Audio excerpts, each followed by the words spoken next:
Hola chicos, me da mucho gusto saludarlos nuevamente. El día de hoy vamos a hablar sobre el tema de las obras teatrales. Tenemos primeramente dos términos. El primero, obra, y el segundo, teatral. Cuando hablamos del término obra nos referimos a una cosa hecha o producida por una persona.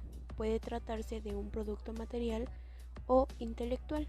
Y cuando nos referimos al término teatral, es aquello perteneciente o relativo al teatro. Hace referencia al arte escénico y vinculado a la actuación, que consiste en la representación de historias ante el público. Ya uniendo estos dos términos, tenemos lo que es una obra teatral, que es una producción que consiste en la presentación de un relato mediante una actuación de teatro. Tenemos varios géneros teatrales. Estos se van a clasificar en tres grupos. El primero de formas mayores, el segundo de formas menores y el tercero que son los musicales. Dentro de las formas mayores, que son aquellos o aquellas obras con muchos actos, tenemos a la tragedia, y tal como su nombre lo indica, se refiere a una obra triste con trama negativo y que por lo general puede tener un final desolador. Tenemos a la comedia, que es un género en el que se busca un final feliz para los personajes de la historia. Busca que el público tenga siempre una sonrisa. En cuanto al drama, es un género que ayuda a representar escenas cotidianas que ocurren diariamente, tomando en cuenta los sentimientos de los personajes. Se diferencia de la tragedia en que no necesariamente debe tener una temática oscura o triste. Y finalmente, la tragicomedia. En este género se busca por un lado la tristeza del público y por otro lado la carcajada. Todo esto en una misma obra.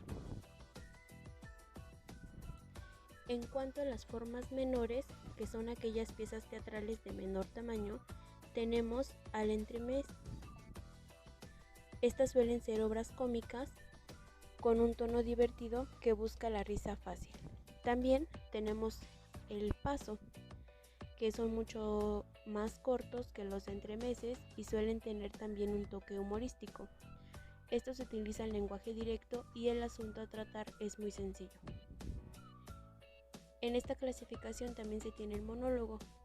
En los monólogos, solamente uno de los personajes de la obra hablará. En ocasiones este protagonista será la única persona que se encuentre sobre el escenario. Y finalmente tenemos la farsa, que es una pequeña pieza cuyo objetivo es la risa. En cuanto al teatro musical, que es la pieza importante en este grupo, son las canciones o la música. Tenemos los musicales, en donde se cuenta una historia intercalando diálogos con efectos sonoros, canciones y bailes. Tenemos la ópera, que suele tener temáticas legendarias o incluso románticas.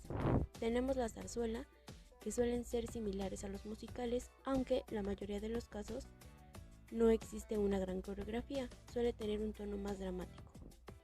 Y tenemos al sainete, que es una obra corta y tiene una temática principal cómica. Entre los componentes de una obra teatral se pueden clasificar en cuanto a los componentes de la obra escrita y los componentes de la obra puesta en escena.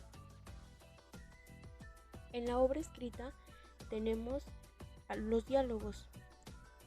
Los diálogos siempre son la parte fundamental de la obra, pues se trata de lo que dicen los personajes. Tenemos las acotaciones. Esta se trata de las descripciones que el dramaturgo brinda para facilitar la representación de la obra. En las acotaciones se pueden describir cómo es el personaje físicamente, su ropa, sus facciones, su cuerpo o sus manierismos, o de qué manera dice el diálogo, si lo grita, lo susurra, si lo dice triste o enojado. Tenemos la estructura del guión, que esta se refiere al número de actos, escenas y cuadros. Los tres actos principales son inicio, desarrollo y conclusión. Tenemos a los personajes y también al género. En cuanto a la puesta de escena, tenemos como componentes a la escenografía, que se refiere a los elementos usuales que decoran el espacio simulando un lugar o situación específica. El vestuario, que se enfoca en el diseño y creación de la vestimenta apropiada de cada actor. La luminotecnia, que es la técnica que crea y manipula luces artificiales para el espectáculo. Y tenemos a la música y sonido, que esto hace referencia a los efectos sonoros. Espero que les haya servido un poco esta explicación. Nos vemos pronto.